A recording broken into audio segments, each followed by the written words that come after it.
Hope my screen is visible, right? Yes. Please show me. Yeah. So this is paper 1 of the latest exam which held on in the 2018. So in that they have also mentioned that this is 2 hours of examination, 10:30 to 12:30 p.m. Then this paper consists of the 3 parts: part 1, part A, B, and C. Part A is of the 60 marks, 10 marks, and the 30 marks. Now, part A having the 30 multiple choice questions are there with one option corrected of the 2 marks. So they are clearly mentioned that in for these 30 questions, only one options is correct. So this type of the questions have been asked as the multiple choice questions. They are from the directly from the act or the interpretation of the act or some minor case studies of that. So these 30 questions are there in the part A.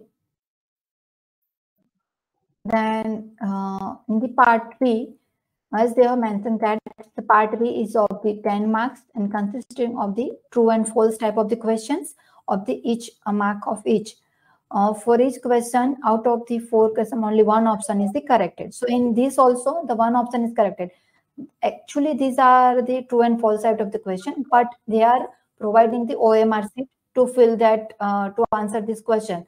So they have given the options to give the answers whether it's the true or false. So in this, they will give the direct from the act also, or they can create some scenario-based questions. If this is there, then which is correct or which is not correct. So these questions are basically related to the true and false. And part C, in which the 30 marks is there, consists of the 10 multiple choice questions of the 3 marks.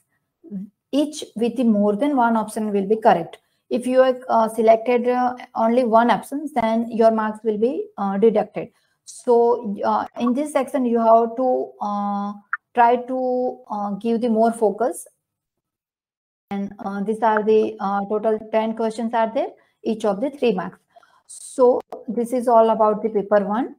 And this is one tip from me is that if you are covering the as much marks in as many as marks into this paper 1, then it's beneficial for you to clear out this exam, because the 50% is the compulsory marks. If you are, let's take an example that if you have secured the 50% marks in the paper 1, that is the eligibility criteria for the Viva, and if you have also secured the 50% marks into the paper 2, so your total marks is that 100 marks out of the 200 marks, and the Viva marks is the 50 marks is there. If you are giving the best Viva, then also you will not get the 50 out of 50.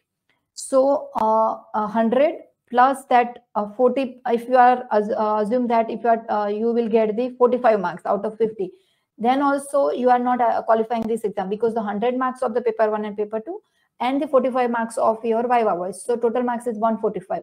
We need 160 marks. So if you will cover the maximum marks in the paper 1, because it is a multiple choice question paper, and answers are there. Just you have to pick up the answer, and there is no negative marking. So try to cover the marks into the paper 1.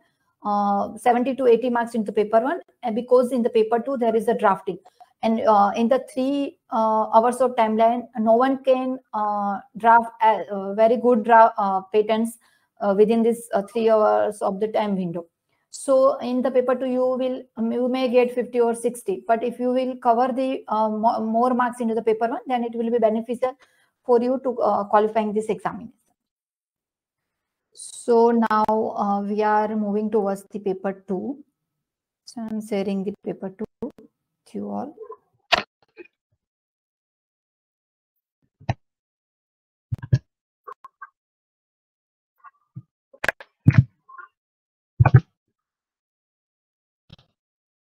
Okay. So this is the paper 2. which having also the 100 marks paper and 3 hours time period is there. Now the paper 2 is consist of the 3 parts: part A, part B, and the part C. Part A of the 20 marks, part B of the 30 marks, and the part C of the 50 marks. All questions on the part A and part B are compulsory. You will get the options into the part C. Now, in the part A, they may ask any descriptive question, or they may ask about any case study, or they may give some scenario-based questions also. So let's take an example of this. We are going to in details for this paper 2. So in first question, they ask about the non-patentable inventions as per the Patent Act. So there are whole section 3 and 4 you have to write over here. So this is the descriptive type question. Then second is a scenario-based question. Then third is also a client-based question, in which if you are practicing as let's assume that if you are practicing as a patent agent in the market, so at that time, if someone client is coming to you and give their query to you, to how you can reply it and which type of the patent acts and rules you can apply on that, how can you respond to them. So generally that type of question they will ask in the part A. Now this is the part B. There are some direct questions from the patent also they can ask, like the non-patentable inventions are there.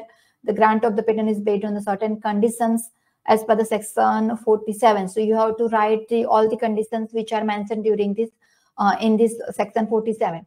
Now in the part B, so there is the 3 questions are there which are much more descriptive as compared to the part A. So role of the patent agent, criteria for the disqualification of the patent agent.